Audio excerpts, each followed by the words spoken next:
Kita akan membahas mengenai Introduction to Christian Apologetics. Jadi kita akan membahas mengenai pendahuluan dari apologetika Kristen. Mungkin sekitar 30 menit kita akan membahas mengenai mengapa kita perlu melakukan apologetika. Dan nanti 30-40 menit berikutnya kita akan melihat contoh apologetika di dalam Alkitab dan juga di dalam sejarah gereja. Jadi bahwa apologetika itu sudah ada bahkan sejak kitab pertama dalam Alkitab. Saya akan mulai dengan sebuah quote dari seorang apologis. Jadi orang melakukan apologetika namanya apologis. Ini ada seorang apologis yang bernama Profesor Vince Vitale. Vince mengatakan, I think one of the biggest problems in our society is that we think the questioning of our beliefs is a problem. Jadi dia mengira atau dia berpikir bahwa masalah terbesar dalam masyarakat kita saat ini adalah menanyakan apa yang kita percaya itu sebagai sesuatu yang salah.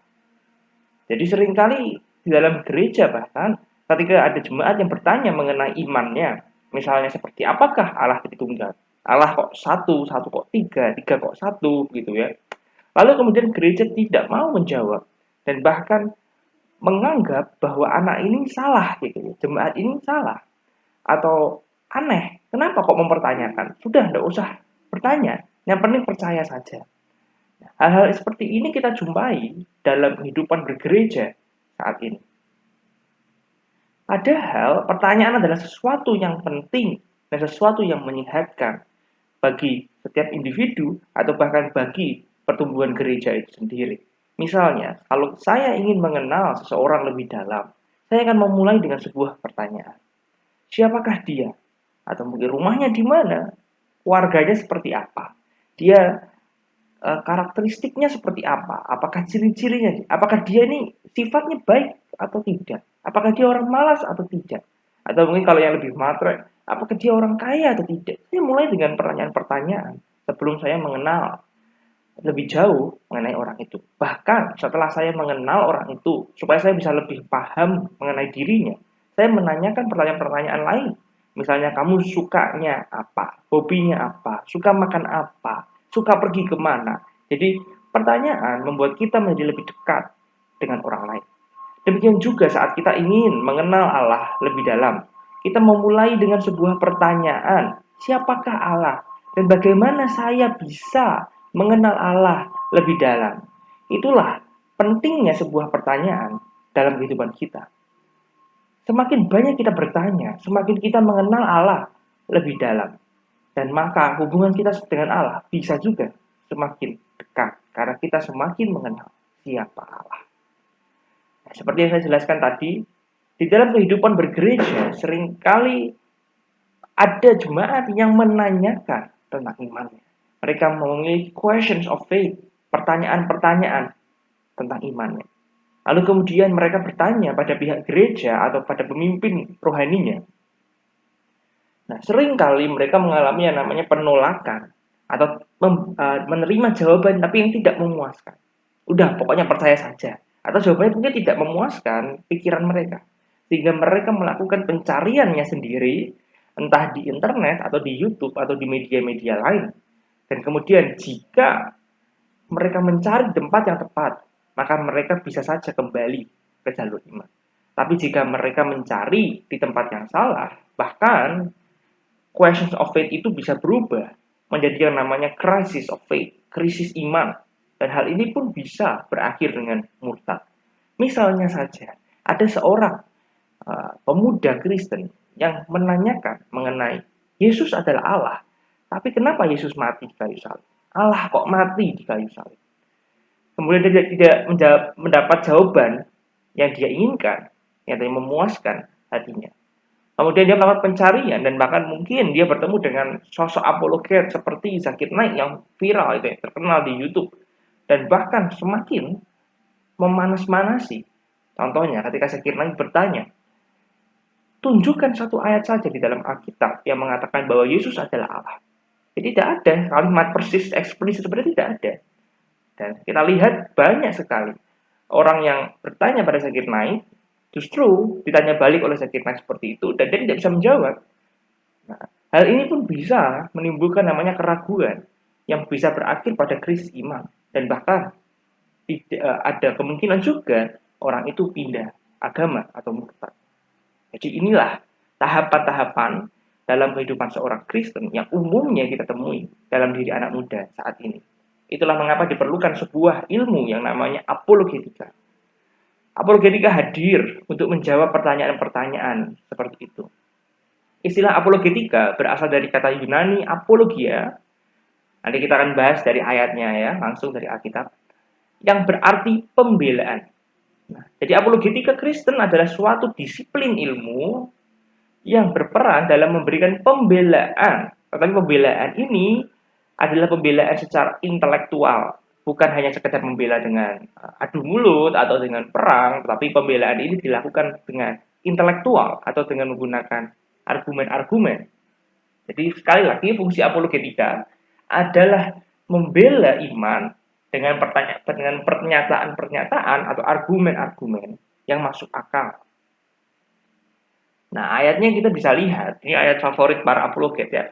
1 Petrus 3 ayat 15 sampai 16. Tetapi kuduskanlah Kristus di dalam hatimu sebagai Tuhan. Dan siap sedialah pada segala waktu untuk memberi pertanggungan jawab kepada tiap-tiap orang yang meminta pertanggungan jawab dari kamu tentang pengharapan yang ada padamu. Tetapi haruslah dengan lemah lembut dan hormat, dan dengan hati nurani yang murni, supaya mereka yang memfitnah kamu karena hidupmu yang salah dalam Kristus menjadi malu karena fitnahan mereka itu. Jadi di sini Petrus mengatakan kamu harus siap untuk memberikan pertanggungan jawab. Kata pertanggungan jawab atau dalam versi lain dikatakan sebagai jawaban, atau dalam versi bahasa Inggris dikatakan giving answers, memberikan jawaban. Nah, itu dari kata apologian, akar katanya adalah apologia. Sama, membela iman. Adalah pembelaan, memberikan pembelaan. Jadi Petrus mengatakan bahwa kita harus siap memberikan pembelaan kepada tiap orang yang mau minta pertanggungan jawab tentang apa yang kita percayai. Nah, tapi kita mungkin bertanya, mengapa Petrus menulis itu? Apa konteksnya? Nah, seringkali ayat itu hanya dipotong sampai di situ tanpa memperhatikan konteksnya. Itulah mengapa sangat penting bagi kita untuk memahami konteks ayat itu. Kalau kita ingin melihat dalam sejarah kekristenan, ayat itu atau bahkan surat 1 Petrus ditulis kepada jemaat Kristen mula-mula yang mereka sedang mengalami yang namanya aniaya oleh pasukan Romawi. Mereka mengalami aniaya baik secara fisik ataupun secara mental. Aniaya secara fisik diperoleh bahkan dengan cara apa? Dengan cara bahkan mereka harus tersiksa. Bahkan ada juga jemaat Kristen yang meninggal dunia pada abad pertama. Oh, sangat banyak sekali. Martir-martir pada abad pertama itu sangat banyak sekali. Atau bahkan kalau dalam generasi kedua ada namanya Polikarpus dari Smyrna yang mati dengan cara yang kita bilang sangat keji gitu ya di dalam buku, dalam suratnya yang dia tulis. Jadi selain mengalami siksaan secara fisik, mereka juga mengalami siksaan mental. Mereka dikucilkan oleh orang-orang sekitar karena imannya. Bahkan kalau kita melihat dalam tulisan para bapak gereja, pihak Romawi bahkan mengatakan bahwa orang Kristen itu ateis karena mereka tidak mau menyembah dewa-dewi Romawi. Jadi tekanan ini muncul pada abad pertama. Dan itulah mengapa Petrus menuliskan suratnya, 1 Petrus, kepada jemaat untuk menguatkan mereka. Nah, apa atau mengapa Petrus menuliskan kalimat seperti itu? Kita semua tahu bahwa Petrus adalah seorang yang penuh dengan emosi. Emosi dia sangat mudah terbentuk. Tapi mengapa Petrus mengatakan sebuah kalimat yang sangat adem gitu ya, yang tidak menyerang? Jawabannya mungkin saja saat itu Petrus sedang memikirkan beberapa hal atau beberapa kejadian. Nah, yang pertama, mungkin Petrus masih ingat ketika Tuhan Yesus hendak ditangkap oleh pasukan Romawi. Petrus adalah orang pertama yang maju dan membela Tuhannya. Dia kemudian mengulurkan pedang dan bahkan memotong telinga prajurit yang ingin menangkap Tuhan Yesus. Tapi kemudian apa yang dikatakan oleh Tuhan Yesus? Tuhan Yesus berkata, Petrus, sarungkan pedangmu. Bukankah aku harus minum cawan yang diberikan Bapa kepadaku? Jadi itulah kemudian Petrus menyarungkan pedangnya. Atau mungkin Petrus juga mengingat peristiwa lain di dalam Markus 8 misalnya, ketika Tuhan Yesus mengatakan setiap orang yang mau mengikut aku, ia harus menyangkal dirinya memikul salibnya, dan mengikut aku. Karena siapa yang mau menyelamatkan nyawanya, ia akan kehilangan nyawanya. Tapi barang siapa kehilangan nyawanya karena aku dan karena Injil, ia akan menyelamatkannya. Itulah mungkin juga ya, mengapa Petrus mengingat itu, dan dia menyadari bahwa seorang Kristen pasti akan mengalami aniaya di dalam hidupnya. Atau mungkin juga Petrus mengingat dari Yohanes 15 misalnya, ketika Tuhan Yesus berkata, seorang hamba tidak lebih tinggi daripada tuannya. Jikalau mereka telah menganiaya aku, mereka juga akan menganiaya kamu. Jikalau mereka telah menuruti firman-Ku, mereka juga akan menuruti perkataan. Ia mengingat apa yang Yesus katakan dan lakukan. Bagaimana Yesus memikul salib dan mati di atasnya. Dan bagaimana pesan Tuhan Yesus bahwa jemaat pasti akan menderita demi membela Tuhannya. Tapi di sisi lain, Petrus juga mengingat bagaimana Tuhan Yesus walaupun sudah disalib dan mati, dia mengalahkan iblis, maut, dan kejahatan dengan bangkit dari kubur. Itulah mengapa Petrus menulis kepada para murid supaya mereka tidak dendam dan tidak menyerang balik pasukan Romawi, melainkan di dalam penderitaan yang mereka alami, saat mereka mengalami tekanan fisik dan tekanan mental, disitulah Petrus mengatakan, bersabarlah dan bersukacitalah. Misalnya, dalam 1 Petrus 1, dia mengatakan, bergembiralah akan hal itu. Sekalipun sekarang ini kamu seketika harus berduka cita oleh berbagai-bagai pencobaan. Jadi kita bisa melihat bagaimana Petrus yang dulu seorang yang emosional, tapi kemudian berubah oleh karena Tuhannya.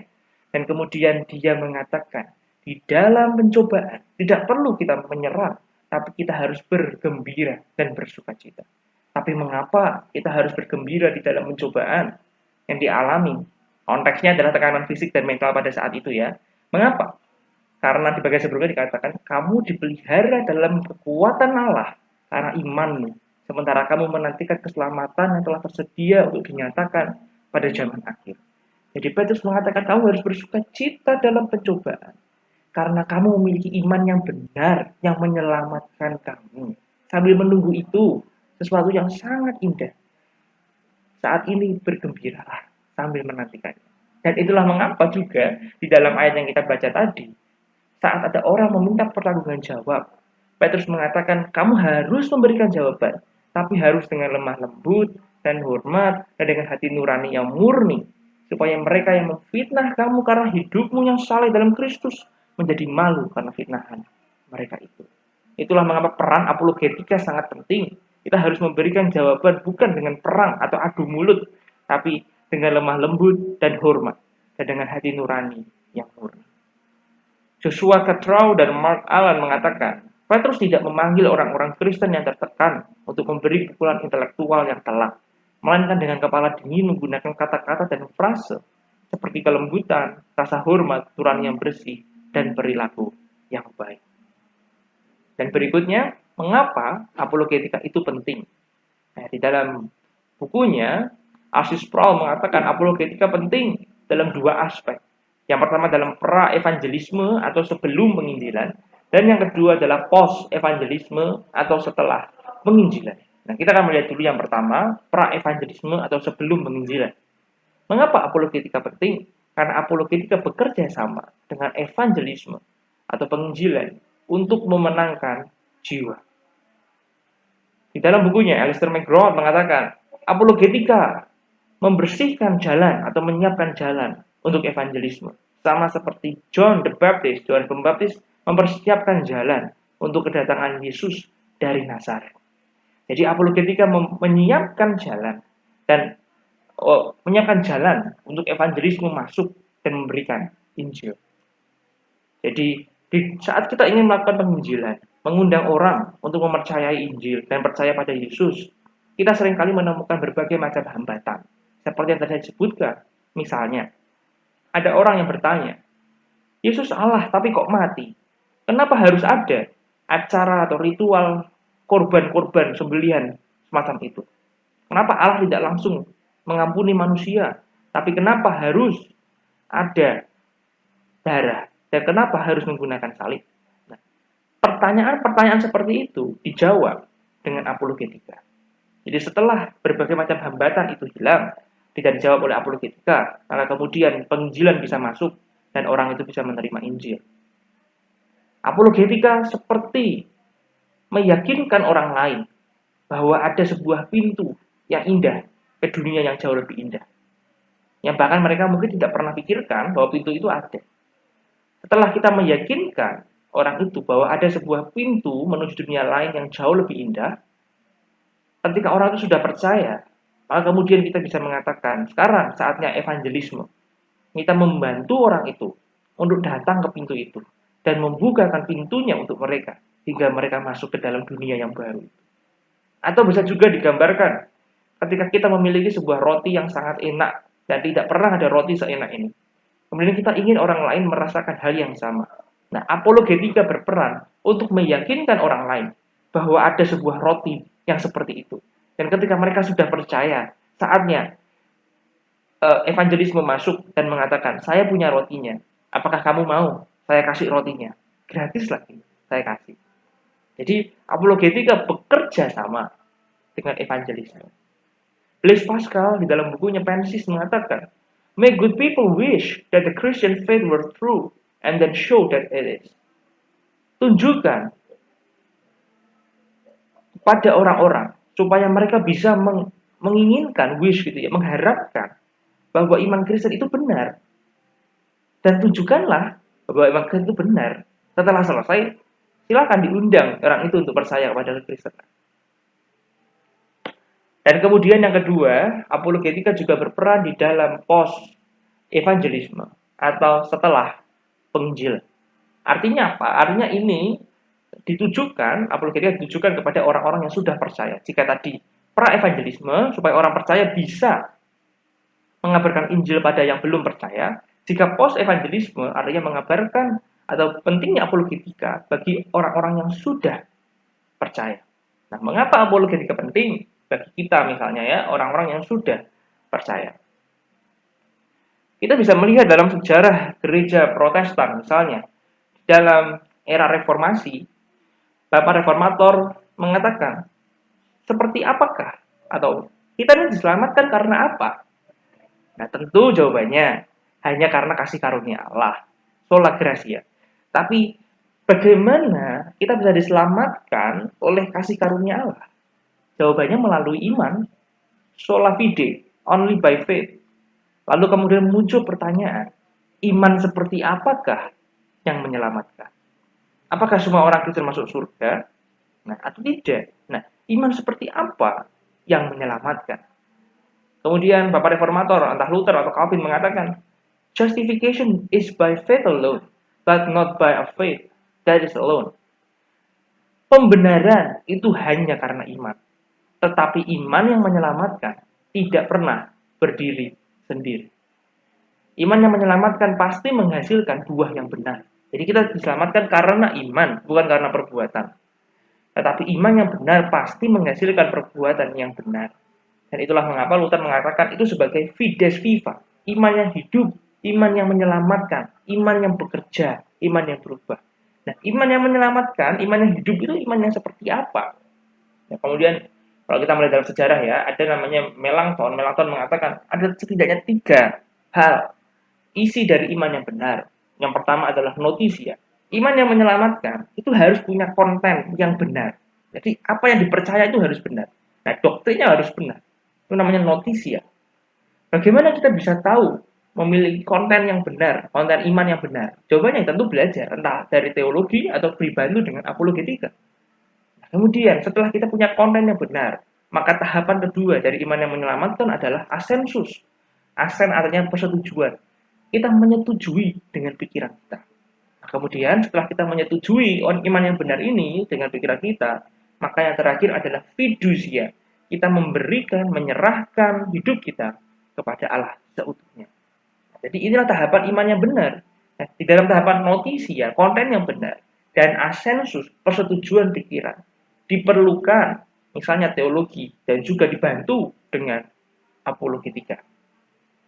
Dan yang kedua, mengapa apologetika penting bagi orang-orang yang sudah percaya?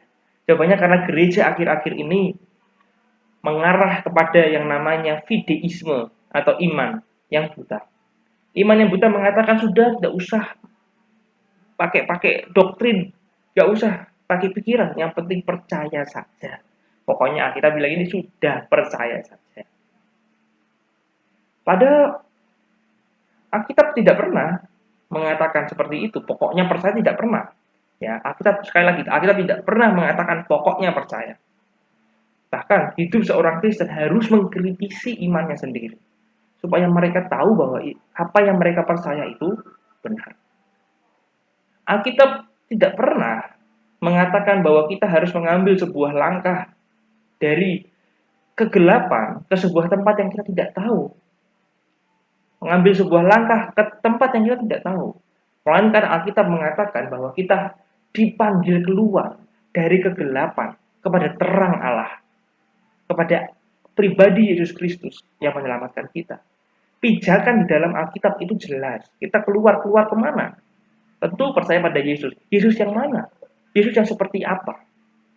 Itulah yang kita percayai. Alkitab tidak pernah mengatakan pokoknya Yesus, tidak pernah. Tapi Yesus yang seperti apa? Mengapa Yesus datang? Mengapa Yesus menyelamatkan? Dan sebagainya. Nah, jadi gereja akhir-akhir ini mengarah kepada fideisme, iman yang buta. Padahal yang seperti itu tidak pernah ada di dalam Alkitab. Itulah mengapa kita perlu melatih pikiran kita supaya kita tidak hanya percaya dengan iman yang buta.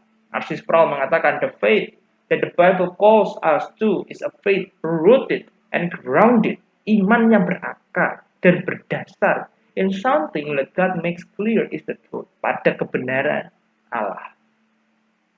Dan mungkin ada satu lagi yang tidak ada di dalam slide, yaitu spiritisme. Nah, gereja kira-kira seringkali ngeroh, sudah pokoknya roh-roh aja, semakin mistik gitu ya, dan melupakan realita. Kalau hal itu terjadi, maka apa bedanya gereja dengan dukun? Tidak ada, karena semua sama-sama ngeroh dan pokoknya percaya saja. Nah, jadi kita juga harus melatih pikiran kita, tidak hanya sekedar asal percaya atau asal ngeroh, tetapi juga harus dengan pikiran yang benar. Hal itu juga ada misalnya di dalam perintah Tuhan Yesus. Tuhan Yesus mengatakan kasihilah Tuhan Allahmu dengan segenap hatimu dan dengan segenap jiwamu dan dengan segenap akal budimu. Bagaimana kita bisa mengasihi Allah dengan akal budi kita? Tentu dengan belajar tentang Allah, supaya kita bisa mengenal Allah lebih dalam lagi. Nah, kita sudah paham mengenai mengapa apologetika itu penting. Nah, sekarang bagaimana apologetika yang benar? Ada 3 poin ya setidaknya yang saya rangkumkan. Mengapa apologetika? Bagaimana atau seperti apa apologetika yang benar itu? Yang pertama, apologetika yang benar itu biblical dan theological. Artinya apa? Sesuai dengan Alkitab dan sesuai dengan kebenaran teologis. Misalnya saat kita ingin membela mengenai Allah Tritunggal, kita harus jelas Allah Tritunggal seperti apa yang dipercaya di dalam Alkitab, dan secara doktrin Tritunggal yang benar seperti apa. Jangan sampai misalnya yang kemarin pernah viral, ada seorang apologet lah, pendeta yang menekuni apologetika, tapi kemudian di kemudian hari ditemukan bahwa pendeta ini ternyata sesat gitu ya, karena dia tidak percaya pada Tritunggal, melainkan dia percaya pada salah satu bidat yang namanya modalisme, bahwa Bapa sama dengan Yesus sama dengan Roh Kudus. Nah, padahal tidak pernah ada Tritunggal yang seperti itu ya. Jadi harus benar secara biblical dan theological. Misalnya yang lain, contohnya ketika mengatakan Yesus datang menyelamatkan. Nah, siapa yang diselamatkan oleh Yesus atau bagaimana seorang dapat diselamatkan? Kemudian ada seorang pendeta yang kemarin juga sempat viral yang mengatakan jalan ke surga itu ada 3. Nah, bukan 1, tapi ada 3 jalan menuju surga. Nah, padahal hal itu tidak pernah ada di dalam Alkitab. Alkitab mengatakan hanya Yesus jalannya, hanya ada 1 jalan, bukan 3 jalan. Yang kemudian, contoh lain lagi, mengenai masalah pluralisme agama. Ada kemarin yang viral kan, seorang pastor TikTok yang mengatakan bahwa semua agama bisa masuk surga gitu ya. Walaupun keselamatan hanya oleh Yesus, tapi semua agama bisa menyelamatkan. Nah, ini juga salah, tidak sesuai dengan Alkitab dan juga kebenaran teologi. Nah, yang kedua, apologetika yang benar itu historical dan factual, artinya sesuai dengan sejarah dan sesuai dengan fakta yang ada. Misal, kalau kita ingin membahas mengenai kematian dan kebangkitan Tuhan Yesus, kita bisa kok tutup Alkitab dan hanya melihat dari bukti-bukti sejarah. Karena kebenaran Yesus, kebenaran kematian Yesus itu bisa dibuktikan dari sejarah, tidak perlu dari Alkitab. Karena apa yang dipercayai itu adalah kebenaran sejarah, bukan sebuah imajinasi atau reka-rekaan para murid, tapi itu kisah real yang bisa dibuktikan. Nah, yang terakhir tentu harus practical dan logical, bahwa apologetika harus praktis dan logis. Misalnya ketika membahas mengenai Allah Tritunggal, satu tapi tiga, tiga tapi satu, harus jelas satu itu apanya. Misalnya esensinya, tiga apanya, hipostasisnya, atau personanya. Harus jelas bahwa esensi dan pribadi itu berbeda, maka tidak bertentangan dengan logika misalnya. Atau kemudian harus praktikal. Mengapa kita harus membahas mengenai kematian Yesus atau mengenai Allah Tritunggal? Nah, pentingnya apa bagi hidup kita? Di situ sebenarnya kita bisa tarik kepada akar Injilnya. Dan setelah menyajikan apologetika, di bagian akhir kita bisa melanjutkan dengan sedikit evangelisme ya. Kita bisa memberikan gospel connection-nya, apa hubungannya dengan Injil. Nah, ketika apologetika yang kita lakukan telah sesuai dengan 3 poin ini, maka kita telah melakukan apologetika yang benar. Jika belum, maka apologetika yang kita lakukan sepertinya belum tepat. Dan bagaimana, ini ada yang bertanya, bagaimana cara melakukan apologetika yang benar? Nah, tips and trick tadi sudah yang benar seperti apa. Kemudian kalau kita sebagai pihak Kristen ingin melakukan apologetika, maka seperti apa? Atau apa yang harus kita lakukan? Nah, yang pertama, tentu kita harus memahami dulu iman kita. Understand the faith. Nah, harus kontennya benar. Nah, kemudian ketika kita berbicara dengan orang lain, audiensnya siapa? Nah, jadi harus sesuai dengan audiensnya. Misalnya, contoh di dalam sejarah gereja, kalau kita ingin membahas Allah Tritunggal dengan saudara kita yang misalnya dari agama Islam misalnya. Di dalam sejarah gereja, kita menemukan bahwa jemaat Kristen yang bertemu dengan teman-teman kita yang Islam dari area Arabia gitu ya, itu bukan kekristenan Barat, tapi kekristenan Timur. Nah, kekristenan Timur lah yang melakukan pendekatan dengan umat Muslim, sehingga mereka tahu cara untuk pendekatan tentang Allah Tritunggal. Misalnya di dalam bukunya John Damaskus, Bapak Gereja Timur, Kristen Timur ya, dia mengatakan tentang ketuhanan Yesus misalnya.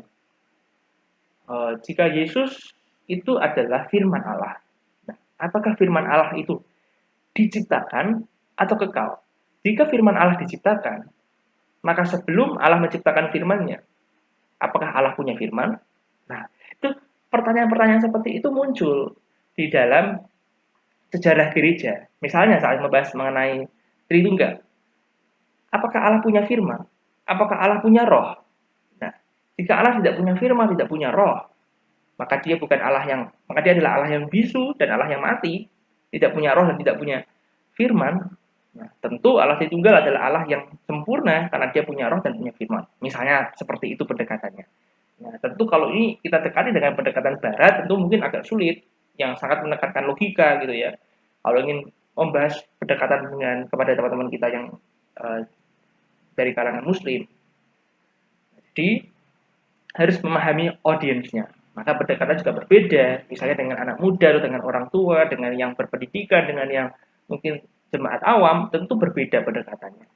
Nah, kemudian communicate with clarity, sampaikan atau komunikasikan dengan kejelasan. Harus jelas ya disampaikan. Jika perlu kita menggunakan ilustrasi, tapi ilustrasi pun harus jelas. Atau dengan cerita atau dengan apa, perlu bisa disampaikan. Kemudian, find points of contact, cari titik temunya. Setelah selesai pembahasan, present the whole gospel, sampaikan Injil, dan lagi-lagi harus berakhir di Injil.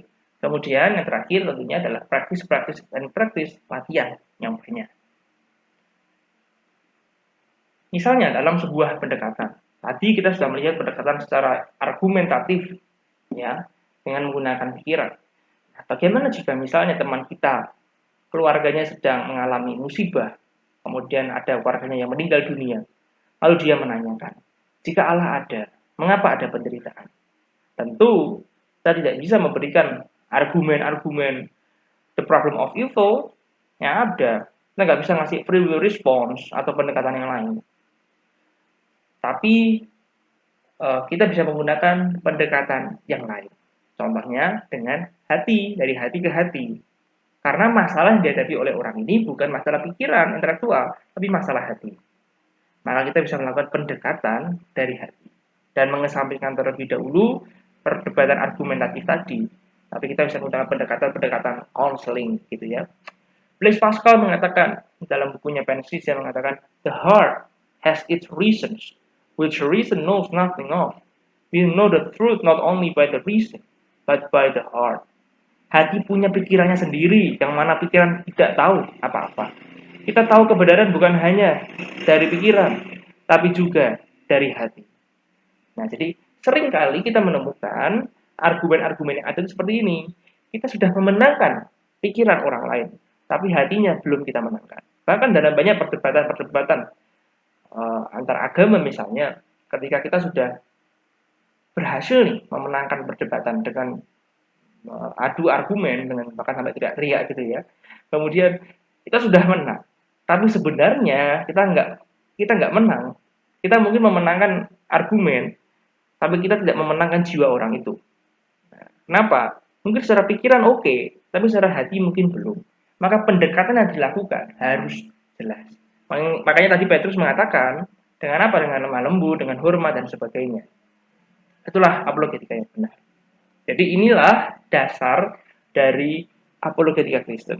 Kita sudah membahas mengenai apa itu apologetika, dasar Alkitabnya seperti apa, pentingnya apologetika, dan apologetika yang seperti apa, dan bahkan bagaimana cara melakukan apologetika. Nah, berikutnya kita akan melihat apologetika di dalam Alkitab dan juga di dalam sejarah gereja. Nah, jadi apa yang dikatakan oleh Alkitab tentang apologetika? Yang pertama, kita bisa melihat dari kitab Kejadian. Kitab Kejadian bukan hanya kitab suci, tapi kitab Kejadian juga berperan sebagai kitab apologetika, terutama dalam kisah penciptaan dunia dan segala isinya, atau kosmogoni.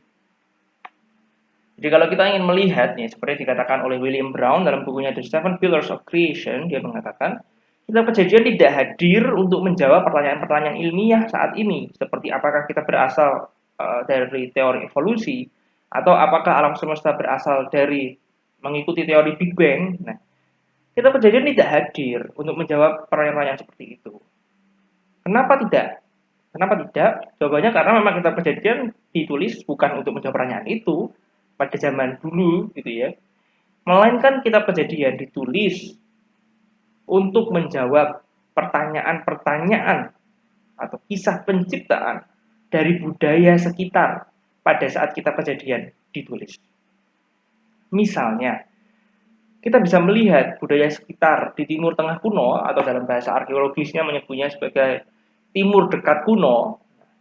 Ada budaya-budaya sekitar seperti bangsa Mesopotamia kuno, bangsa Mesir kuno, dan bangsa Kanaan kuno, di mana mereka punya tradisi kisah penciptaannya sendiri. Nah, kemudian kitab Kejadian hadir dan memberikan versi penciptaannya sendiri. Nah, kalau kita ingin melihat misalnya, kita bisa membandingkan kisah penciptaan dalam kitab Kejadian dengan kisah penciptaan dari budaya sekitar. Seperti pada tabel ini, di tabel ini dibandingkan dari yang paling atas ke yang ke bawah gitu ya. Yang paling atas menunjukkan bagaimana kitab Kejadian itu sangat menyerang atau sangat bertolak belakang dengan budaya sekitar. Melainkan yang paling bawah menunjukkan bahwa kisah penciptaan di dalam kitab Kejadian ada kemiripan dengan kisah-kisah di budaya sekitar. Itulah mengapa kita bisa tahu bahwa kitab Kejadian bukan untuk melawan scientific atau scientisme, melainkan untuk menyerang dan menjawab pertanyaan dari budaya-budaya sekitar pada masa itu. Kita mulai dari yang paling atas, dari yang kitab Kejadian sangat menolak dan sangat negatif dibandingkan dengan budaya sekitar. Kitab Kejadian mengabaikan tradisi Timur Dekat kuno yang dominan. Nah, contoh teogoni atau kelahiran dewa-dewi. Pada zaman itu, budaya sekitar itu mempercayai yang namanya kelahiran dewa-dewi. Nah, jadi dewa-dewi itu punya asal-usul, asal mula. Tapi di kitab Kejadian, kita bisa melihat, misalkan dari Kejadian 1 ayat 1, pada mulanya Allah menciptakan langit dan bumi. Jadi pada mulanya sudah ada Allah. Jadi Allah tidak diciptakan. Berbeda dengan kisah sekitar bahwa dewa-dewi itu punya asal-usul. Nah, kita lihat contohnya ya. Yang kedua, yang lebih sedikit positif ya, kita Kejadian menunjukkan kedekatan dengan tradisi Timur Tengah kuno, tapi menolaknya. Misal, di dalam budaya sekitar, penciptaan itu terjadi karena dewa-dewi perang. Nah, jadi, penciptaan dilakukan oleh dewa-dewi, tapi karena perang. Dalam kitab Kejadian, penciptaan dilakukan oleh Allah, tapi bukan karena perang, melainkan karena Allah ini menciptakan. Kemudian yang ketiga, kitab Kejadian berbagi kesamaan dengan tradisi Timur Dekat kuno, tapi menolak bagian lain dan memberikan alternatif perspektif. Misalnya, di dalam budaya sekitar, ada di budaya Babilonia, manusia diciptakan dari tanah liat, tapi diciptakan sebagai budak dari dewa-dewi. Melainkan dalam kitab Kejadian, manusia sama-sama diciptakan dari tanah liat. Makanya manusia pertama namanya Adam, dari kata Adamah, artinya tanah. Ya, tetapi diciptakan bukan sebagai budak dari dewa-dewi, melainkan sebagai wakil atau representatif dari Allah di dunia. Ya. Lalu yang keempat, yang semakin positif ya, kita Kejadian menyadari adanya tradisi Timur Dekat kuno dan menyesuaikan dengan teologinya sendiri. Misal, pada masa itu yang terkenal adalah awal dari penciptaan itu bermula dari sebuah air purba. Nah, dewa-dewi muncul dari dalam air purba ini. Nah, tapi Allah Yahweh tidak, karena dalam Kejadian 1 sudah ada Allah gitu. Tapi ada kisah tentang air purba. Kalau dalam Alkitab bahasa Ibrani dikatakan sebagai tehom, tehom atau bahasa Inggrisnya sebagai abyss. Nah, A B Y S S. Nah, kalau kita lihat dari Kejadian 1 ayat 2, bumi belum berbentuk dan kosong. Gelap gulita menutupi samudra raya dan roh Allah melayang-layang di atas permukaan air. Nah, ini samudra raya ini dari teks Ibrani-nya mengatakan tehom. Nah, sama air purba. Tapi ini kan diciptakan oleh Allah, bukan Allah keluar dari situ. Nah, jadi kebalikan. Atau yang sangat positif, nah, yang berbagi kemiripan ya. Kitab Kejadian mencerminkan keserupaan dengan tradisi Timur Dekat kuno. Penciptaan berperan sebagai bait kosmis. Nah, ini kita akan membahas ya setelah ini. Tapi kita akan melihat dulu tadi dari 3 poin yang paling atas, bagaimana budaya sekitar dengan kitab Kejadian. Ini supaya lebih memahami perbedaannya. Misalnya dalam budaya Babilonia, ya, kisah penciptaan bangsa Babilonia disebut sebagai Enuma Elish, yang isinya adalah kelahiran dewa-dewi dan asal mula alam semesta. Enuma Elish percaya bahwa dewa-dewi muncul secara berpasangan dari sebuah substansi berair yang tidak terbentuk, yang tidak berbentuk. Nah, jadi dewa-dewi muncul dari dalam air purba ini. Yang pertama muncul adalah Apsu dan Tiamat, istrinya. Lalu kemudian mereka punya anak, punya cicit. Nah, cicitnya namanya Ea. Ea mengalahkan Apsu, kakeknya, dan memiliki seorang anak laki-laki bernama Marduk. Marduk kemudian mengalahkan Tiamat, neneknya, dan suami barunya Tiamat. Kemudian membelah tubuhnya menjadi dua, tubuh Tiamat ya, dibelah menjadi dua, membentuk lengkungan langit dan bumi yang isinya adalah manusia. Marduk juga tadi mengalahkan suami Tiamat yang baru, menebasnya dan membentuk manusia pertama dengan cara mencampur darah dewa dengan abu. Marduk atau dewa matahari menjadi dewa tertinggi. Nah, tadi Babilonia. Misalnya, kalau kita melihat di budaya Mesir kuno, di budaya Mesir kuno, dunia itu berawalkan Nu. Nu adalah lautan luas yang penuh dengan kekacauan. Jadi ada air purba. Kisah penciptaan dimulai oleh Dewa Atum. Nah, Atum keluar dari dalam Nu tadi. Dari dalam Nu keluar Atum. Kemudian Atum melakukan hubungan dengan bayangannya sendiri. Kemudian dia punya 2 anak yang diberi nama Shu dan Tefnut.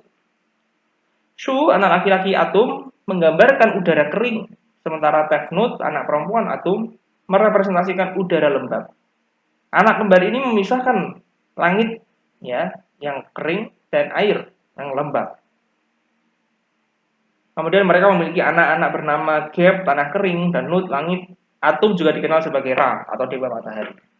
Nah, jadi kita bisa melihat kan hal-hal seperti ini ada di dalam budaya sekitar. Nah, bagaimana dengan Alkitab? Alkitab menggambarkan pada mulanya Allah, sudah ada Allah. Kemudian dalam Kejadian 1 ayat 2 tadi sudah ada bumi belum berbentuk dan kosong. Samudra raya, kan ada samudra raya, Tehom. Kemudian dalam kisah penciptaan, Allah melakukan proses pemisahan. Nah, ini agak mirip dengan budaya sekitar, tapi berbeda. Gitu ya. Allah melakukan pemisahan. Yang pertama adalah memisahkan terang dan gelap. Kemudian di bagian hatinya ada memisahkan air dari air. Jadi langit dan menjadi laut. Kemudian laut dipisahkan lagi. Tanah-tanah muncul darinya, dipisahkan laut dan tanah, daratan kering. Jadi kisah penciptaannya mirip, tapi berbeda. Nah, kita lihat yang terakhir ya. Contoh tadi penciptaan sebagai bait kosmis. Dalam kitab Kejadian, kita bisa menemukan misalnya dalam Kejadian 2 di akhir dari kisah penciptaan. Kejadian 2 ayat 2. Ketika Allah pada hari ke-7 telah menyelesaikan pekerjaan yang dibuatnya, itu berhentilah ia pada hari ke-7 dari segala pekerjaan yang telah dibuatnya itu. Lalu Allah memberkati hari ke-7 itu dan menguduskannya. Karena pada hari itulah ia berhenti dari segala pekerjaan itu, pekerjaan penciptaan yang telah dibuatnya itu. Jadi kita bisa melihat bahwa Allah menikmati ciptaannya. Allah beristirahat dan menikmati ciptaannya. Jadi Sabat atau hari ke-7 adalah hari di mana Allah beristirahat dan menikmati ciptaannya. Nah, itulah mengapa dunia digambarkan sebagai bait kosmis, di mana yang ilahi bertemu dengan yang duniawi, di mana Allah menikmati ciptaannya. Nanti pola bait kosmis ini kita bisa temukan bahkan jauh ketika manusia sudah berdosa. Contohnya di dalam tema suci dan bait Allah, bahwa konsep bait kosmis ini muncul lagi. Dalam Perjanjian Baru bahkan muncul bahwa setiap orang percaya adalah bait Roh Kudus. Sama, tempat di mana yang ilahi bertemu dengan yang duniawi. Kalau budaya sekitar, misalnya di bangsa Sumeria, seorang penulis, Tyson Puthoff, menuliskan bahwa di dalam budaya Sumeria ada dewa dan dewi, namanya An dan Ki. Yang satu suami, yang satunya istri. Yang satu dewa langit, yang satu dewi bumi. Kemudian mereka punya anak. Anak mereka itu kemudian memisahkan mereka. Makanya yang satu di atas, yang satu di bumi. Nah, pemisahan itu disebut dengan Duranki. Jadi ketika dipisahkan, kemudian sang anak itu membuat sebuah kuil di mana sang ayah bisa bertemu dengan ibunya. Nah, tempat pertemuannya disebut sebagai Duranki. Tempat bertemunya langit dan bumi. Nah, jadi kisah ini kita bisa lihat bahwa yang ilahi, yang di atas bertemu dengan yang di bawah. Nah, ini adalah bait kosmis yang menjadi kuil nanti kemudian hari di budaya Sumeria. Hal yang sama juga kita bisa temui bahwa misalnya di budaya Mesir ada juga namanya kuil dan budaya-budaya sekitarnya. Jadi kita bisa melihat bahwa kita kejadian hadir di budaya pada saat itu berbagi keserupaan, tetapi juga tidak sama persis. Artinya apa? Kita kejadian menyerang budaya-budaya sekitar. Kemudian yang kedua, kitab para nabi. Nah, kitab para nabi juga berperan sebagai kitab apologetika. Nah, terus siapa yang diserang di dalam kitab para nabi? Nah, kalau di dalam kisah kitab Kejadian kita menemukan berbagai macam nih. Yang satunya Allah tidak punya asal usul, yang satunya Allah punya asal mula. Dewa Dewi punya asal mula. Dalam kitab para nabi yang menjadi titik perdebatan bukan Allah ada atau tidak, atau Allah itu yang seperti apa, atau maksudnya yang satu muncul dari mana gitu ya. Jadi bukan itu yang diperdebatkan. Jadi para nabi tidak berperan untuk membuktikan keberadaan Allah. Karena hal itu tidak diperlukan. Setiap orang sudah percaya pada semacam jenis Allah. Para nabi membela Allah yang benar atau hidup dari ilah-ilah palsu atau yang mati. Jadi yang dilakukan oleh para nabi adalah membela Allah yang benar dari para berhala. Jadi orang-orang pada zaman itu sudah punya dewa-dewinya sendiri. Kemudian para nabi meyakinkan bahwa Allah Israel adalah Allah yang benar dan ilah bangsa lain adalah Allah yang palsu dan bukan Allah yang benar. Konsepnya sama. Apologetika para nabi juga sama dengan kitab Kejadian misalnya tadi. Yang pertama, with the culture, bersama dengan budaya. Para nabi hadir di dalam budaya setempat. Mereka berbicara, mereka berpikir dengan cara yang sama dengan masyarakat sekitar. Tapi yang kedua, para nabi against the culture. Para nabi menyerang budaya lain. Kenapa? Karena para nabi memiliki komitmen pada monoteisme, percaya bahwa Allah Israel adalah satu-satunya Allah yang benar. Dan bahkan para nabi mengkritik politeisme agama setempat. Nah, jadi yang dilakukan adalah penyerangan terhadap politeisme dan mengatakan bahwa Allah yang benar itu ini loh, Allah Israel, monoteisme absolut. Nah, kemudian para nabi bukan hanya mengkritik budaya sekitar, melainkan dilakukan for the culture, untuk budaya setempat. Pesan yang dibawa oleh para nabi berperan bukan hanya untuk mengkritik atau menyerang budaya setempat, tetapi untuk kebaikan setiap orang, termasuk penduduk setempat. Supaya apa? Supaya budaya setempat percaya kepada Allah yang benar dan mereka memiliki keselamatan jiwa mereka. Itulah pesan yang dibawa oleh para nabi. Jadi bukan hanya di dalam budaya setempat, tapi juga berperang melawan budaya setempat. Bukan hanya menyerang budaya setempat, tapi itu dilakukan untuk budaya setempat.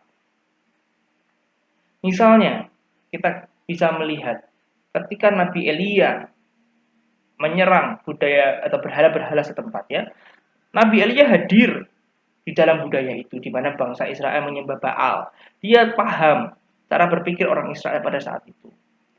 Tapi dia bukan hanya sekedar oke-oke saja, melainkan dia menyerang budaya setempat. Cara yang dilakukan mungkin berbeda setiap nabi. Misalnya Elia mengadakan kontes gitu ya, atau perlombaan antara dia dengan para nabi Baal. Nah, kemudian kalau kita tahu ceritanya kan, kita menemukan bahwa mereka menyiapkan 2 mezbah, kemudian para nabi Baal itu menyiapkan puji-pujian, doa dan sebagainya, tapi tidak dijawab oleh dewa-dewinya, melainkan Elia dijawab oleh Allah dengan karena Allah mengirimkan api dan membakar korbannya. Jadi against the culture, menyerang, tetapi dilakukan bukan hanya untuk menyerang, tapi for the culture. Ketika Elia melakukan itu, tujuannya supaya orang-orang semua bertobat dan menyembah Allah yang benar. Supaya apa? Supaya setiap orang diselamatkan jiwanya.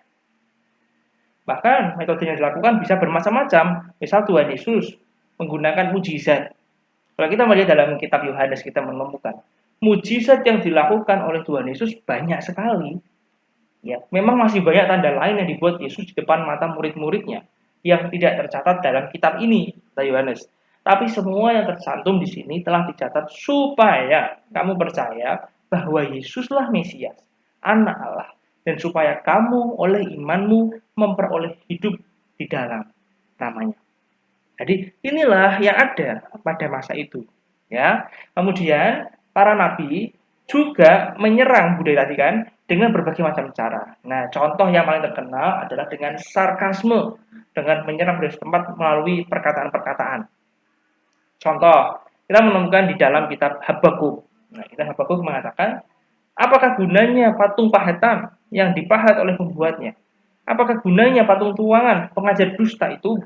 karena pembuatnya percaya akan buatannya, padahal berhala-berhala bisu belaka yang dibuatnya. Celakalah orang yang berkata kepada sepotong kayu terjagalah, dan kepada sebuah batu bisu bangunlah. Masakan dia itu mengajar? Memang ia bersalutkan emas dan perak, tapi roh tidak ada sama sekali di dalamnya. Tapi Tuhan ada di dalam bait-Nya yang kudus, berdiam dirilah di hadapannya, ya segenap bumi. Jadi dia menyerang bahwa berhala-berhala itu Allah yang palsu, Allah yang mati tadi ya bahasanya, bukan Allah yang hidup, Allah yang mati.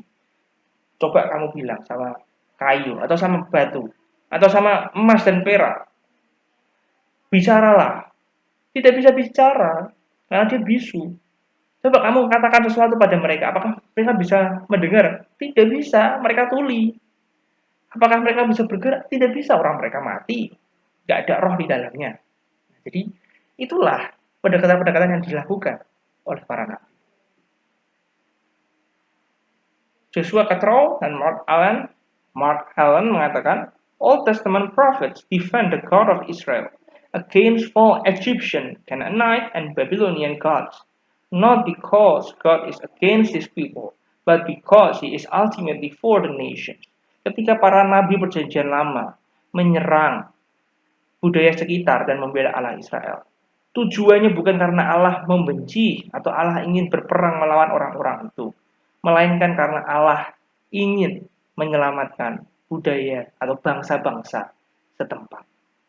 Inilah yang dilakukan oleh Allah kita. Dia melakukan itu semua demi kebaikan setiap manusia.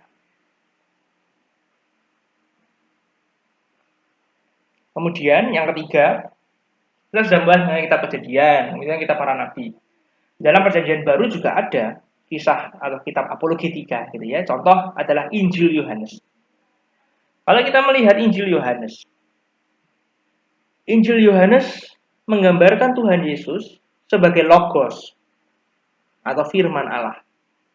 Kenapa Yohanes menggambarkan Tuhan Yesus sebagai logos atau firman Allah? Tentu bukan karena tidak ada alasan. Alasan yang digunakan oleh Yohanes adalah karena Yohanes menulis pada budaya Yunani, Helenisme berkembang. Audiensnya adalah kalangan Yunani. Dan di dalam budaya Yunani, mereka punya konsep logosnya sendiri. Contoh yang kita lihat di sini adalah di kalangan Stoikisme. Kalau kita ingin melihat, budaya Yunani punya banyak sekali macam. Ada Stoikisme, ada Platonisme, dan jenis-jenis yang lain. Nah, kita lihat satu saja supaya menghemat waktu kita. Misalnya di dalam Stoikisme mempercayai panteisme atau bahwa alam semesta itu Allah. Allah bukanlah Allah yang berpribadi, melainkan Allah adalah impersonal atau tidak berpribadi. Dan yang ada hanya matters atau benda atau materialisme. Jadi satu, panteisme, alam semesta adalah Allah, Allah itu tidak berpribadi. Semua alam semestanya Allah, bagian dari Allah. Lalu materialisme, hanya ada matters, tidak ada yang namanya roh. Nah, kemudian kalau kita melihat perkataan dari Chrysippus, the universe itself is God. Alam semesta itu sendiri adalah Allah. And the universal outpouring of its soul. Dan pernyataan dari jiwanya. It is the same world's guiding principle operating in mind and reason. Jadi kalau kita ingin melihat budaya Stoikisme itu mempercayai ada dua hal. Yang pertama tadi, matter, benda matinya digambarkan sebagai pasif, dan juga ada namanya yang aktif, namanya logo. Jadi matter itu benda ya sudah, benda mati gitu aja, bahan baku gitu, mentah, udah tidak bisa bergerak, tidak bisa apa-apa, mati. Tapi ada yang bekerja. Itulah mengapa ada penciptaan, bumi dunia berkembang, dan ada penciptaan manusia dan segala macam isinya gitu ya. Itu bukan hanya karena matter, bahan bakunya matter, tapi yang bekerja adalah logos. Nah, divine reason, pikiran ilahi. Nah, pikiran dari alam semesta, bukan berpribadi loh ya, tapi pikiran dari alam semesta, which is active and organizing. Nah, logos yang tidak berpribadi ini, pikiran dari alam semesta yang menciptakan dari siapa? Dari matter, benda mati yang ada, menjadi manusia, menjadi alam semesta, menjadi ini, menjadi macam-macam gitu ya. Itulah mengapa Yohanes menulis di dalam Yohanes 1. Pada mulanya adalah firman. Firman itu bersama-sama dengan Allah. Dan firman itu adalah Allah. Nah, jadi pada mulanya adalah firman. Firman itu bersama-sama dengan Allah. Firman itu adalah Allah. Mirip dengan yang dikatakan oleh Stoikisme. Tetapi kalau kita lihat, firman ini berpribadi loh. Di dalam Stoikisme, firman tidak berpribadi, impersonal. Sedangkan di dalam Yohanes, firman ini berpribadi. Segala sesuatu dijadikan oleh dia, dan tanpa dia tidak ada satupun yang telah jadi dari segala yang telah dijadikan. Nah ini poin bedanya, firman itu telah menjadi manusia dan diam di antara kita. Nah, firman yang berpribadi itu mau hadir menjadi manusia dan diam di antara kita. Dan dia adalah Tuhan Yesus. Nah, jadi kita bisa melihat perbedaannya antara logos menurut budaya Yunani dengan logos yang dipercaya oleh Yohanes. Nah, di dalam kisah berikutnya, dalam sejarah gereja, kita menemukan para bapak gereja juga sama-sama menuliskan atau menyerang budaya logos dari Yunani dan mempercayai budaya logos yang dipercaya oleh Yohanes ini. Nah, kita bisa melihat misalnya dari tulisan Clement Ignatius, Tertullianus, dan bapak gereja yang lainnya. Tapi sebenarnya yang dikatakan oleh Yohanes bahwa Yesus adalah logos, logos itu berpribadi dan sebagainya, itu tidak terlepas dari tradisi atau budaya Yahudi sebagai akar dari kekristenan. Nah, kita bisa melihat misalnya di dalam 1-2 abad sebelum Tuhan Yesus, budaya Yahudi punya sebuah tradisi yang diberi nama tradisi Targum. Nah, jadi mereka punya Alkitab bahasa Ibrani, ya perjanjian lama yang disebut sebagai Tanakh. Tanakh itu singkatan dari Torah, Nevim, Ketuvim, kitab Taurat, para nabi, dan tulisan-tulisan.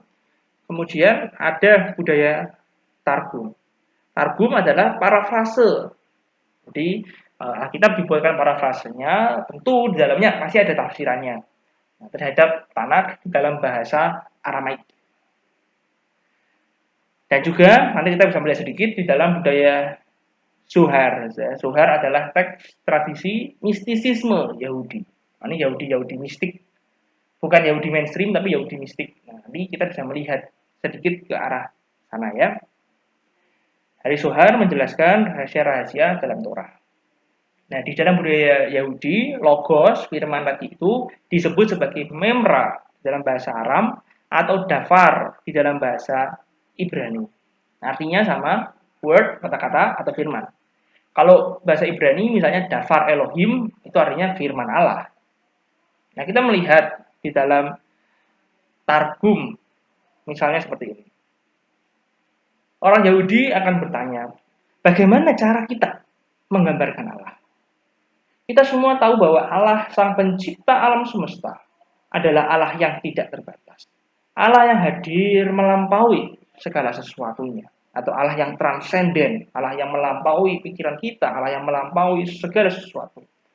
Tapi bagaimana Allah itu hadir di dalam sejarah manusia?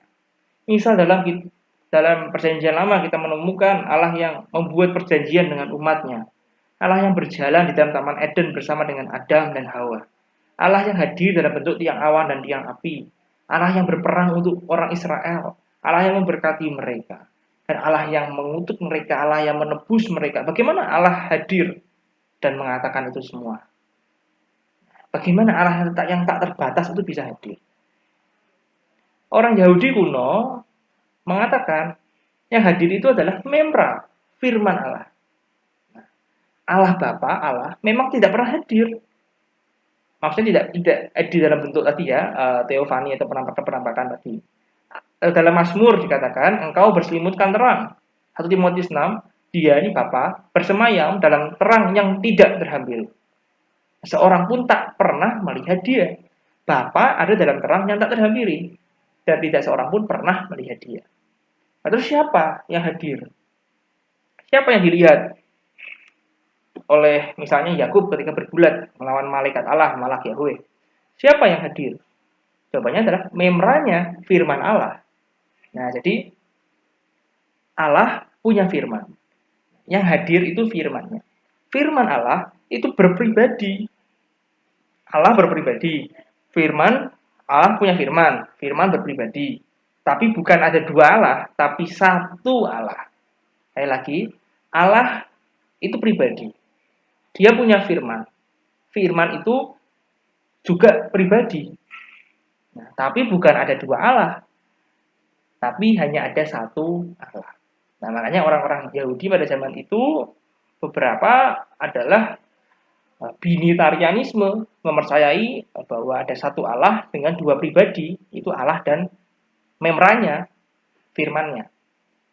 Itulah mengapa ketika Tuhan Yesus hadir sebagai Mesias, ada orang-orang yang percaya kepada Yesus. Karena ajaran Yesus tidak seutuhnya baru. Ya, jadi ajaran Yesus tidak seutuhnya baru. Karena kalau baru sekali nggak mungkin dong ada orang Yahudi mau percaya semacam itu. Nah, jadi hal ini sudah ada di dalam budaya Yahudi. Itulah mengapa misalnya para murid percaya pada Yesus. Ini pribadi Allah juga, gitu kan? Tapi Allah bukan lebih dari satu, hanya ada satu. Makanya nggak mengherankan ketika kemudian kekristenan muncul sebagai agama yang trinitarianisme, satu Allah tiga pribadi. Karena di dalam budaya Yahudi sudah ada hal-hal seperti itu sudah ada. Contoh di dalam Targum Neofiti, ya, kitab Kejadian 1 katakan from the beginning with wisdom. Nah, pada mulanya dengan dengan kata-kata, dengan firman-Nya Allah menciptakan. Nah, dengan hikmat firman Allah menciptakan. Jadi yang menciptakan siapa? Firman-Nya Allah. And the memra atau firman Allah berkata, let there be light, jadilah terang. Dan maka muncullah terang karena firman-Nya. Nah, jadi yang menciptakan adalah firman-Nya Allah, memranya Allah. Kemudian dalam Kejadian 9, Targum Onkelos misalnya. And Adonai said to Noah, dan Allah berkata kepada Noah, inilah perjanjian yang telah aku buat antara firmanku, between my memra, dan semua daging manusia di seluruh bumi. Jadi yang membuat perjanjian siapa? Firman Allah, firmannya Allah, gitu ya. Atau misalnya di dalam Targum Jonathan, Kejadian 19. And the memra of the Adonai, firman Allah, menyebabkan turunnya api dan belerang di Sodom dan Gomora. Dari mana itu berasal? Dari Adonai yang di surga. Nah, jadi kalau kita sampai di sini ada dua Allah ya. Terjemahan Indonesia mengatakan dan Allah menurunkan api dan belerang yang datang atau bersumber dari Allah. Allah kok mengirimkan dari Allah yang lain? Berarti Allahnya ada berapa? Nah, kalau di dalam Targum jelas yang mengirimkan adalah firman Allah. Tapi sumbernya dari mana? Dari Allah yang di surga, si Allah Bapa. Ya, jadi firman yang mengirimkan bersumber dari apinya bersumber dari Allah Bapa. Atau misalnya dalam Targum tadi ya, Targum Jonathan, dalam Ulangan 32 dituliskan ketika firman Allah akan dinyatakan untuk menebus orang-orangnya atau umatnya. Dia akan berkata kepada semua bangsa, lihatlah sekarang, akulah dia. Akulah yang sudah ada, yang sekarang ada, dan besok akan ada. Jadi, who is, who was, and who will be in the future. Di Alpha Omega gitu ya. Yang dahulu ada, sekarang ada, dan besok tetap ada. And he, dan dia, by his word, dengan memranya, dengan firmannya, akan membuat penebusan, will make atonement for the sins, untuk dosa tanah ini dan untuk dosa orangnya, umatnya. Nah, jadi dalam Targum pun dijelaskan bahwa suatu hari nanti kemudian akan muncul firman Allah. Ini firman Allah akan menampakkan diri dan menebus umatnya. Tentu dalam pribadi Mesias, Tuhan Yesus. Misalnya dalam tadi Yohanes 1 ayat 14 kita bisa menemukan sesuatu yang sangat Jewish ya, sangat Yahudi sekali. Misalnya ketika di ayat 14 dikatakan firman itu telah menjadi manusia dan diam di antara kita. Ini bukan hanya menyerang Yunani tentang logos yang tidak berpribadi, tapi ini juga mengingatkan kepada orang Yahudi. Ini akarnya sangat Yahudi sekali kalau kita cek bahasa Ibrani-nya. Dalam budaya Indonesia kita nggak menemukan itu, tapi dalam budaya Yahudi kita sangat melihat dengan jelas. Firman itu telah menjadi manusia dan diam, kata diam dari kata bersyekinah. Bersyekinah itu hadir seperti Allah yang hadir di tengah umatnya. Atau dalam bahasa Inggris dikatakan tabernacle, berkemah di antara kita. Nah, jadi sama seperti ketika Allah hadir dalam bentuk tiang awan dan tiang api, sekali lagi firman itu, nah Allah hadir di tengah-tengah umatnya. Tapi bukan dalam bentuk tiang awan, tiang api, itu dalam bentuk Shekinah glory, tetapi hadir dalam bentuk manusia. Dan itu adalah pribadi Yesus. Jadi akarnya sangat jelas, sangat Jewish. Tadi misalnya selain Targum ya, kita melihat sedikit tentang Zohar misalnya. Zohar adalah teks tradisi mistisisme Yahudi. Jadi Yahudi selain yang mainstream aliran utama, ada Yahudi mistis. Nah, Yahudi yang aliran-aliran mistis yang disebut dengan Kabalah. Nah, Yahudi Kabalah ini atau mistisisme ini mempercayai tentang rahasia-rahasia yang ada. Jadi Alkitab dipenuhi oleh misteri. Kalau kita mau bahas panjang nanti ya mengenai penerjemahan pembacaan Alkitab Yahudi, namanya Pardes, panjang sekali kalau kita mau membahas. Ada yang namanya rahasia-rahasia. Nah, di dalam Zohar ini para orang yang menganut mistisisme Yahudi mempercayai mereka bisa mempelajari rahasia-rahasia itu dalam Zohar. Misalnya kita melihat dalam Zohar 2 ayat 43b. Hear, O Israel, dengarlah orang Israel, Adonai Eloheinu, Adonai is one. Tuhan itu Allah kita, Tuhan itu Esa. These three are one. Tiga ini adalah satu. Tiga itu artinya Adonai, Eloheinu, Adonai. Tuhan, Allah, dan juga Tuhan. How can the three names be one? Bagaimana tiga nama itu bisa jadi satu? Only through the perception of faith, hanya oleh iman. In the vision of the Holy Spirit, melalui penglihatan Roh Kudus. In the beholding of the hidden eye alone. So it is with the mystery of the threefold divine manifestations designated by Adonai, Eloheinu, Adonai, three modes by which that form one unit. Nah, jadi di dalam Zohar ini digambarkan bahwa ketiga nama Allah nih ya, atau three modes dalam bahasa Zohar itu membentuk satu kesatuan. Nah, jadi bukan tiga, tapi satu. Nah, bagaimana tiga nama ini menjadi satu? Jadi kita bisa melihat hal-hal seperti ini muncul dalam tradisi-tradisi Yahudi. Yang kemudian muncul dalam pribadi Yesus Kristus, kita mengenal bahwa Allah itu Tritunggal, gitu ya. Allah itu Trinitarian.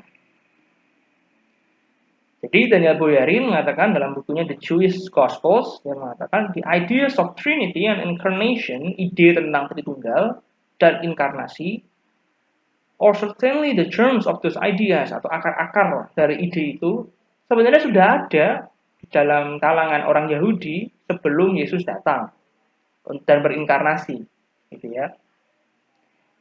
Itulah mengapa orang-orang ada yang percaya pada Yesus, karena ide-ide seperti itu sudah ada di dalam tradisi sebelum Tuhan Yesus hadir. Ya, kita lanjutkan. Misalnya yang keempat ya, yang terakhir. Para rasul dan bapak gereja juga melakukan apologetika. Jadi supaya jelas, termnya aku jelasin dulu. Rasul itu adalah 12 murid Yesus, kemudian nanti ditambah dengan Paulus. Kemudian ada bapak gereja. Bapak gereja adalah para murid dari rasul. Jadi kita mengenal bapak gereja abad pertama, abad kedua, sampai kapan? Sampai terakhir itu John Damaskus. Bapak gereja tahun 600-an ya, abad ke-7. Itu sudah terakhir. Setelah itu gereja tidak lagi mengenal namanya bapak gereja. Sudah di stop istilah bapak gereja.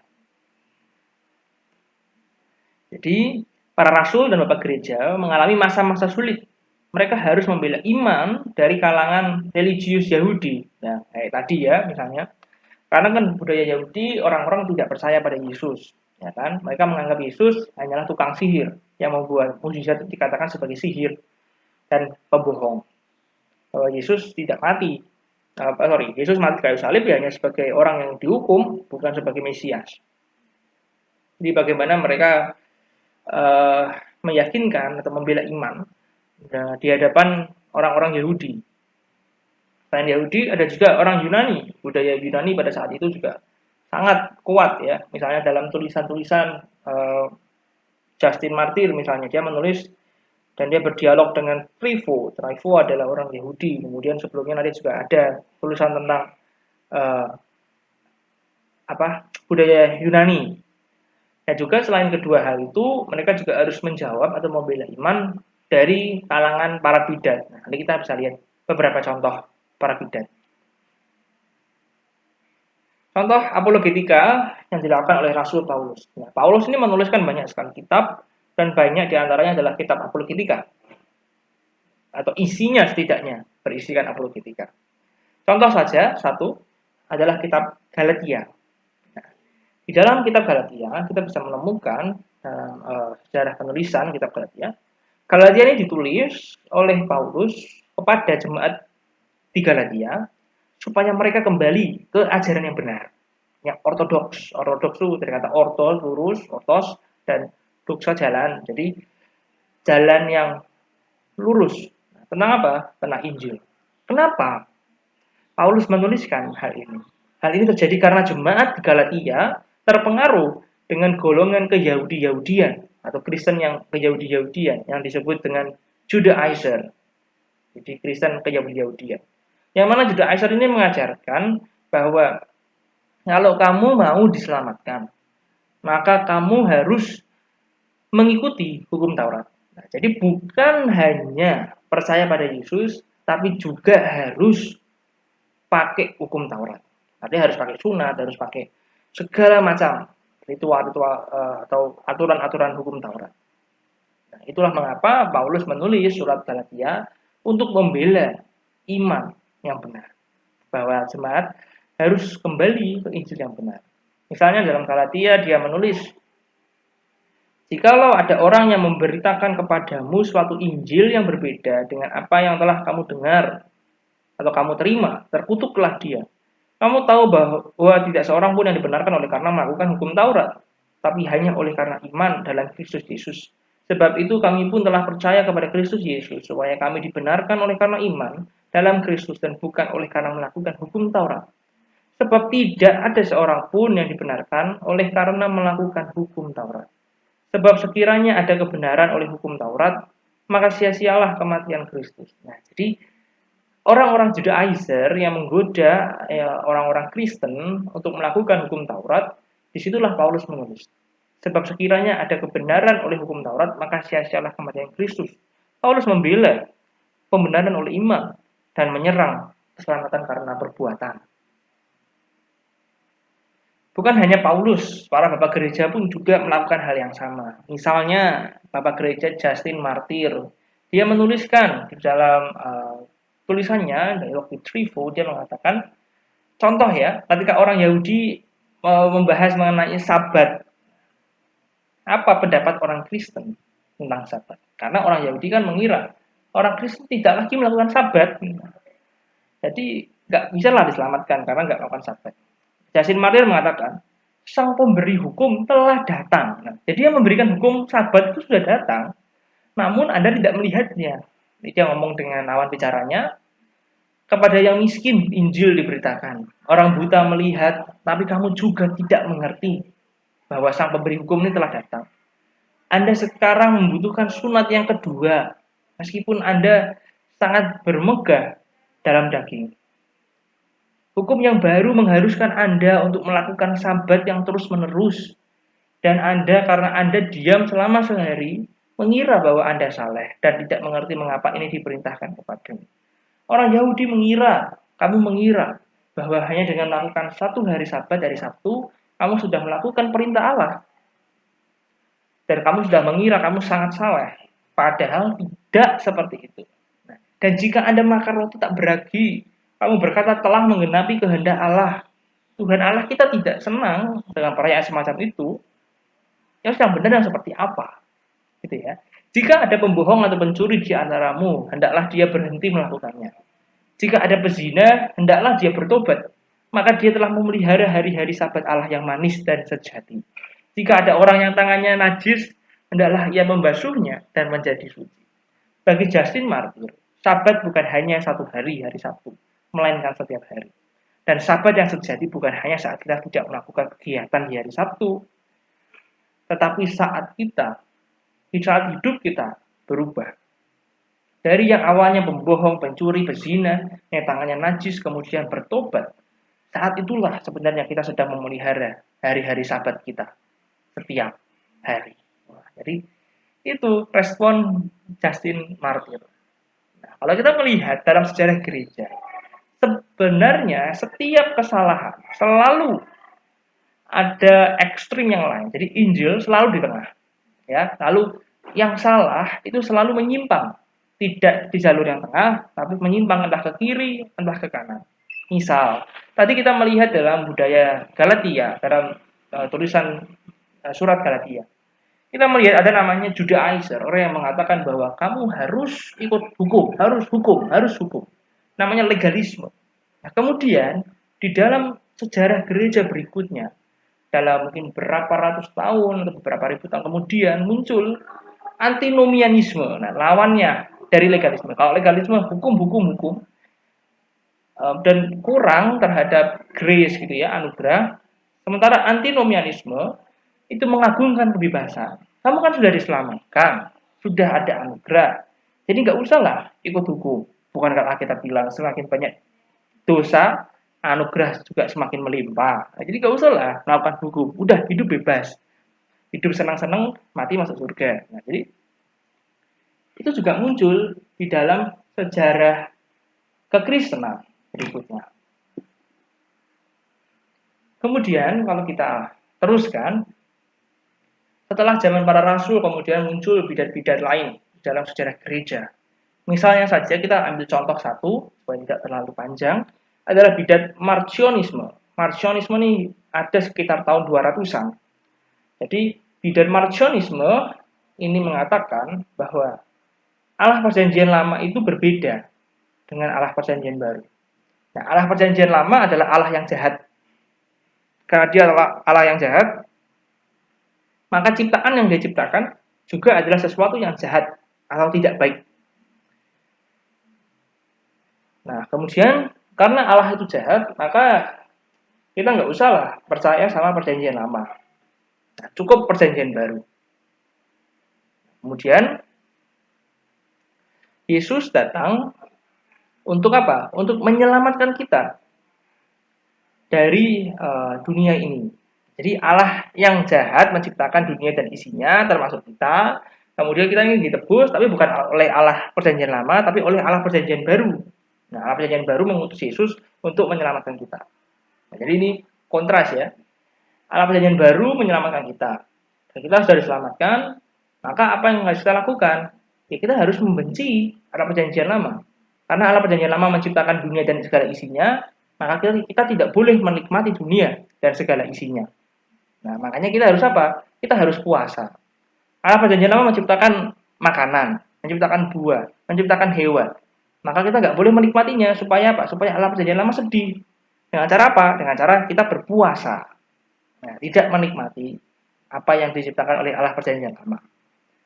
Atau misalnya kita hidup menyiksa diri, jadi ya, dalam melakukan praktik-praktik penyiksaan diri yang disebut sebagai enkratisme, a strict form of Christian living. Nah, inilah bidat yang muncul pada zaman itu, bahwa mulai muncul kita harus hidup menyiksa diri karena dunia ini jahat dan seterusnya, gitu ya. Lalu kemudian Bapak Gereja Tertullianus hadir misalnya, dia dan beberapa Bapak Gereja lain hadir untuk menyerang bidat ini. Bahwa misalnya Allah perjanjian lama dan perjanjian baru itu sama. Kamu harus juga lihat bahwa Allah itu bukan hanya kasih, Allah itu juga Allah yang adil, bahwa dosa harus dihukum, bahwa semua kejahatan itu ada. Karena apa? Karena keadilan Allah. Allah harus mengadili dosa.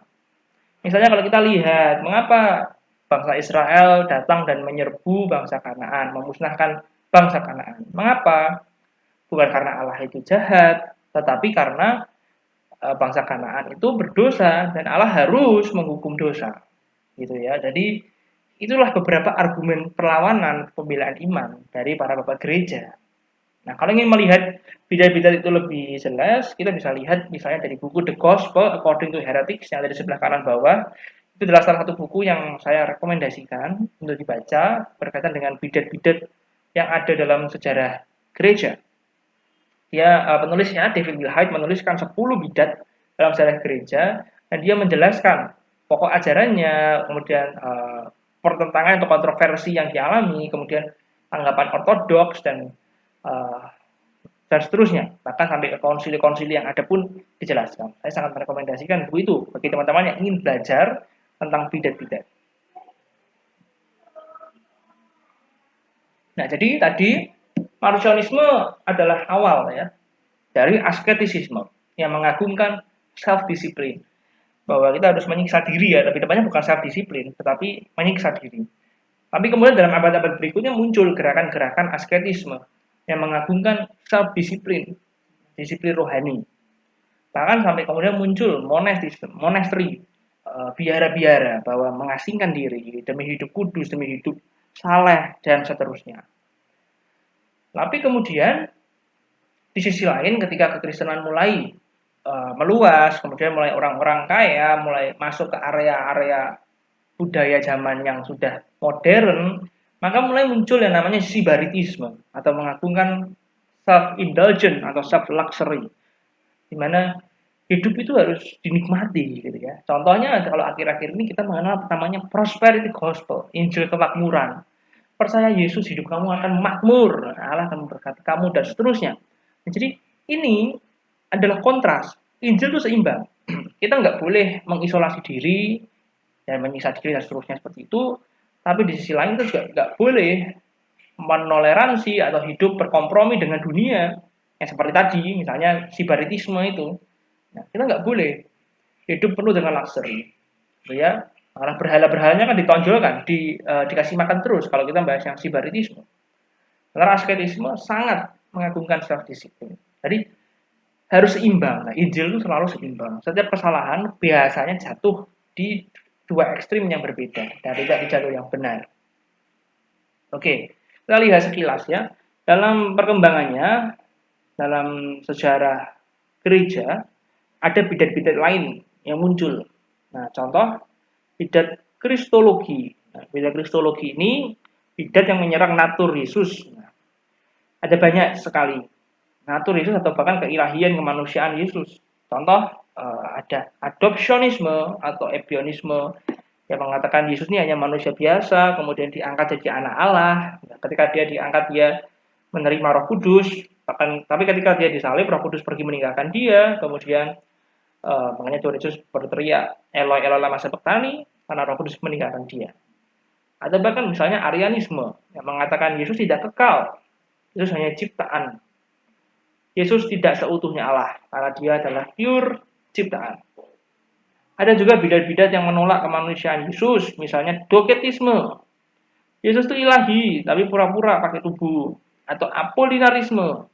Yesus memiliki pikiran ilahi, atau jiwanya ilahi, tapi pakai tubuh manusia. Jadi hanya setengah ilahi, pure ilahi, tapi hanya setengah manusia, tidak pure, jadi manusia.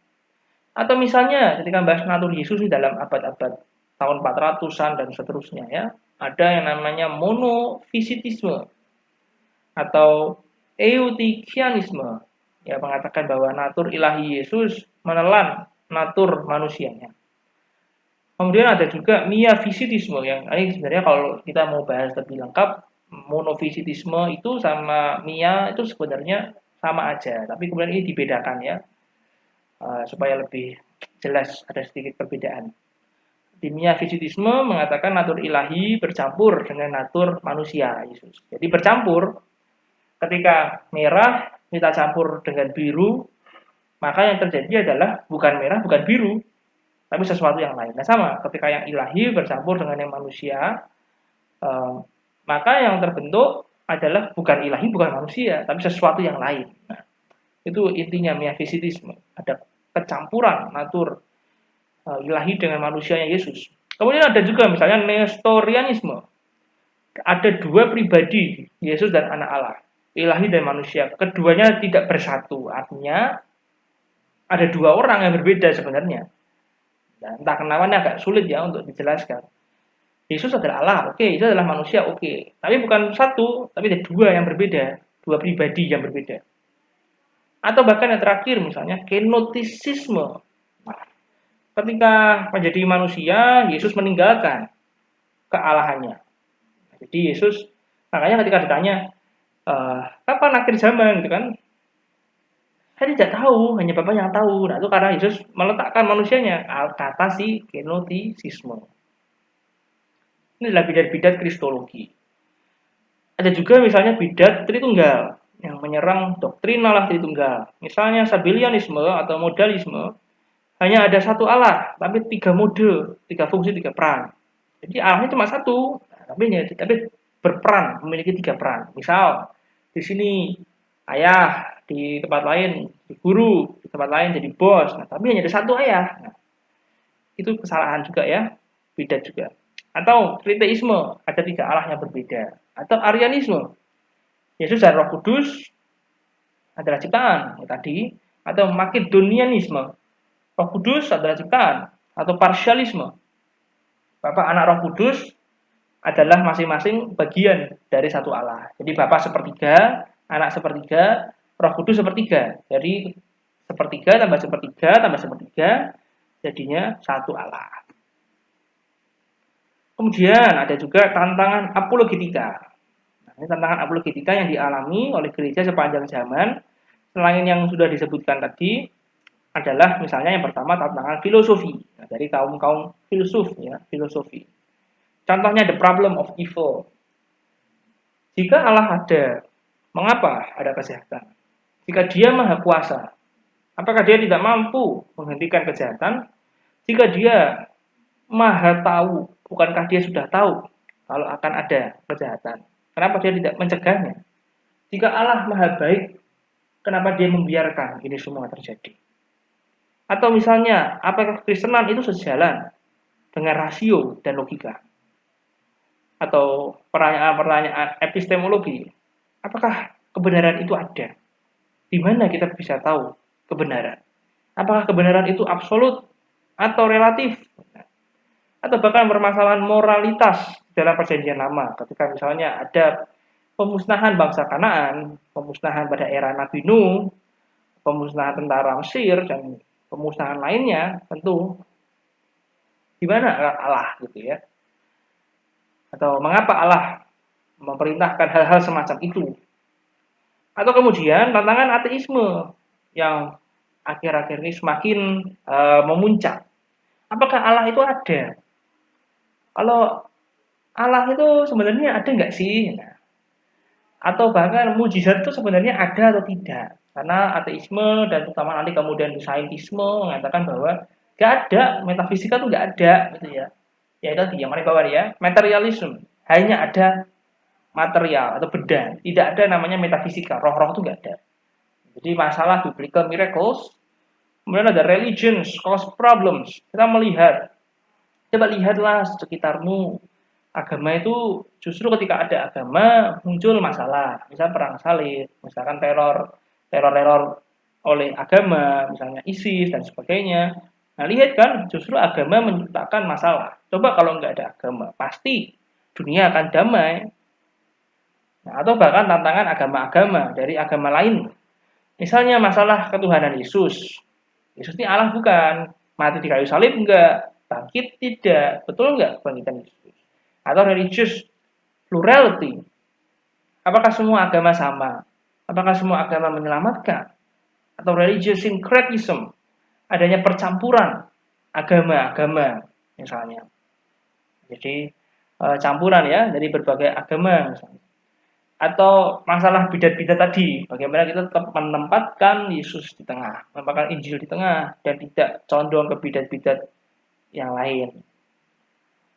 Kemudian ada juga tantangan modernisme. Nah, misalnya the gender of God. Allah itu punya gender tidak? Nah, kalau yang terkenal akhir-akhir ini dari kaum feminis mengatakan Alkitab itu tidak pro wanita.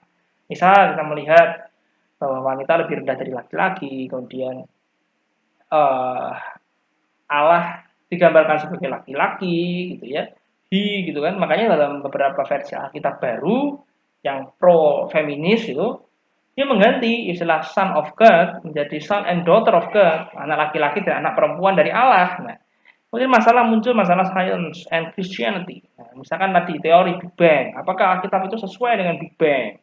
Apa pandangan Alkitab tentang evolusi? Nah, ini kan ditemukan fosil ini, apakah Alkitab setuju dinosaurus atau tidak? Gitu ya. Kemudian isu LGBT. Nah, ini juga muncul tantangan modern. Kemudian agnosticism. Udahlah, nggak usah percaya sama Tuhan-Tuhanan. Aku tidak tahu Tuhan ada atau tidak. Lalu titik aman gitu katanya agnostik. Ini kekristenan harus menjawab atau masalah moralitas dan humanity kemanusiaan. Misalkan kekristenan itu anti atau tidak dengan perbudakan. Nah, ya Alkitab ada tuh budak-budak. Nah, atau kekejaman di perjanjian lama. Nah, coba bagaimana jawaban kekristenan? Gitu ya. Jadi itu adalah tantangan-tantangan dan contoh apologetika yang ada di dalam sejarah gereja. Nah, sekali lagi tujuan akhir dari apologetika adalah yang pertama, mengajak orang untuk masuk ke dalam kekristenan. Karena apa? Kita mengenalkan Injil kepada orang lain. Dan yang kedua, untuk orang yang sudah percaya, ada yang namanya intellectual confidence, kepercayaan intelek. Artinya apa? Kita tahu apa yang kita percaya. Pada akhirnya, kedua hal ini, entah yang orang belum percaya, kita buat jadi percaya karena mereka percaya pada Injil, karena kita memberikan Injilnya, ataupun orang yang sudah percaya menjadi semakin yakin dengan imannya. Pada akhirnya kedua hal itu mengarah kepada kehidupan yang sesuai dengan Injil. Pada akhirnya apologetika adalah sebuah hamba dari penginjilan. Apologetika berperan di dalam evangelisme. Apologetika menjadi hamba bagi evangelisme. Bukan hanya evangelisme, apologetika juga berperan sebagai hamba dari pemuritan untuk menghasilkan pribadi-pribadi yang mengenal apa yang dia percaya, supaya dia bisa menghidupi Injil dan apa yang dia percaya. Pada akhirnya saya akan menutup dengan sebuah quote dari Douglas Groothuis yang mengatakan, "There is no reason to follow and obey the God of the Bible unless Christianity is true and worth obeying. If it were false, it would not matter how attractive it will be. If it were true but unimportant, why should anyone even care?" Tidak ada alasan untuk mempercayai dan menaati Allah di dalam Alkitab, kecuali kekristenan itu benar dan layak ditaati atau diikuti. Jika kekristenan salah, maka nggak peduli seberapapun menariknya kekristenan. Wong itu salah. Nggak perlu kita percaya kekristenan kalau kekristenan itu salah. Walaupun dibungkus dengan kemasan yang semenarik mungkin. Tapi jika kekristenan itu benar, if it were true, tapi nggak penting, nah, sebuah kebenaran tapi nggak penting buat hidup kita, kenapa setiap orang harus percaya? Itulah mengapa peran setiap kita, orang percaya. Kita harus siap menyajikan bahwa kekristenan itu benar dan layak dipercaya. Dengan cara apa? Dengan kita belajar apologetika. Tujuannya cuma satu, mengenal Allah lebih dekat dan hidup di dalam Injilnya. Mari belajar apologetika. Thank you.